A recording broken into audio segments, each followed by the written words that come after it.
Now, on WKRG News 5, election coverage you can count on. Brought to you by Alpha Insurance.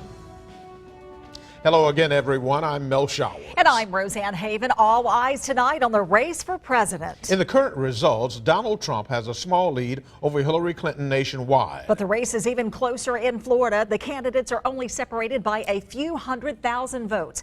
The state of Florida will play a major role in deciding the winner. Florida has 29 electoral college votes up for grabs. And with that, News 5's Alan Carter joins us live from the Web Center. What's the latest from the battleground state, Alan? Well, Roseanne, those 29 electoral votes, that's what makes Florida so important, because that is the second or the third most votes of any state that's given. So and it's also the biggest in terms of all of the battleground states. So for both of these candidates, you've seen over the past few weeks how much attention that they have paid to Florida, and tonight it is, you see, being very evident that it is a very close race.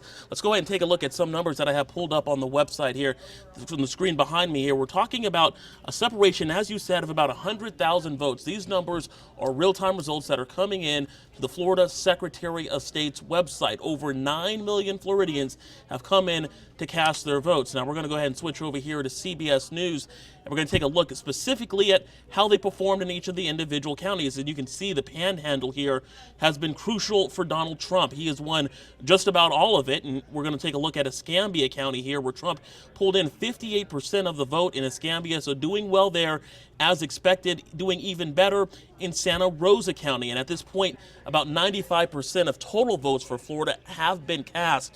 Now, even though Trump does hold the current lead by a little bit more than a percentage point, the reason that this has not been called is because of the heavily populated state down in county in southern Florida, Broward County, where Clinton is still waiting on those results to come in and is really hoping that those numbers could hopefully get her to catch up to Donald Trump, and hopefully, or at least for her campaign, to win Florida. That, though, very much up in the air. And so much of this, these candidates have been spending so much time in Florida, and we've seen those results in terms of the turnout. Looking at some numbers here, in 2012, 72% of registered voters in Florida came out to vote. Right now, that number has already been surpassed this year, with still a little bit more votes to be tallied. So not all the work done here yet, but certainly looking good for Trump.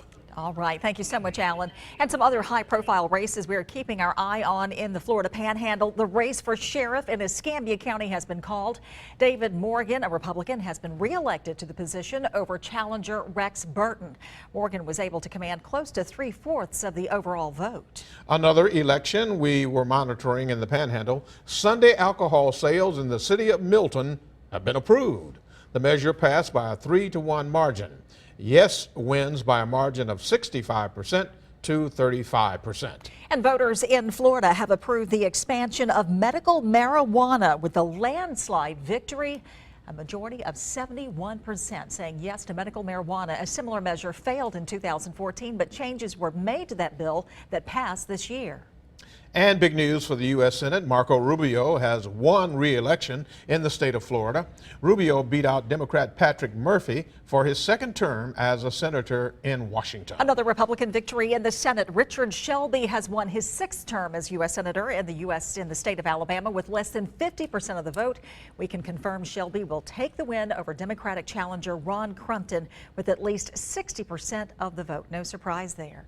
And another update from this desk in about 1/2 hour. Keep it right here.